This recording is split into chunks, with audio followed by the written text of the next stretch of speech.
Joining us now is Democratic Senator Jeff Merkley of Oregon. Senator Merkley, thanks very much for your time tonight. Oh, it's great to be with you, Rachel.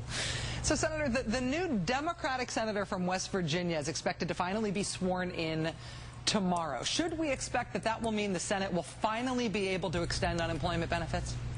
You should be able to expect that, and it's none too soon, because we're having a situation in states like mine, in Oregon, we have 40,000 people who have lost their unemployment benefits, and if you put that across the country, that's 4 million people. So we really have a contrast here with programs to help the wealthiest or programs to help working Americans bridge through this deep recession to a better time. Well, Republicans are arguing now that the reason to help the wealthiest Americans is because doing so is free. Extending the top tier of the Bush tax cuts for the wealthiest Americans, it just is something that wouldn't add to the deficit. What's your reaction to that? Well, my reaction, this is like a summer sequel of a horror film. We've been there. We have seen exactly what happened under the Bush administration. We saw the national debt double. We saw that none of these giveaways to the wealthiest produced income. And we saw that it worked in tandem with shipping jobs overseas. So if this is the idea of a national Republican economic policy, well, let's have that debate, and we'll bring to bear the statistics on just how it worked out last time.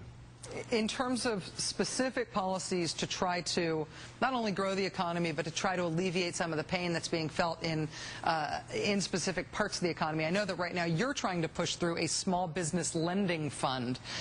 Republicans, as I understand it, are currently blocking that. What's the source of their opposition?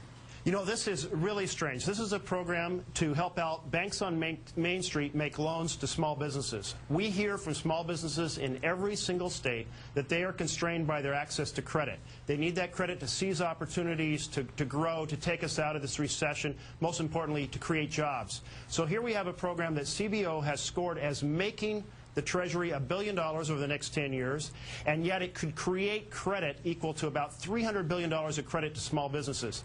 But the Republicans are opposing it. And why is that? There's no rational reason unless the goal is to drive the American economy into a double-dip recession. You feel like, honestly, that Republicans are opposing the policies they're opposing and promoting the policies they're promoting because they want a bad economic outcome? Well, you know, I didn't come to D.C. as cynical as I feel here a year and a half later as a senator.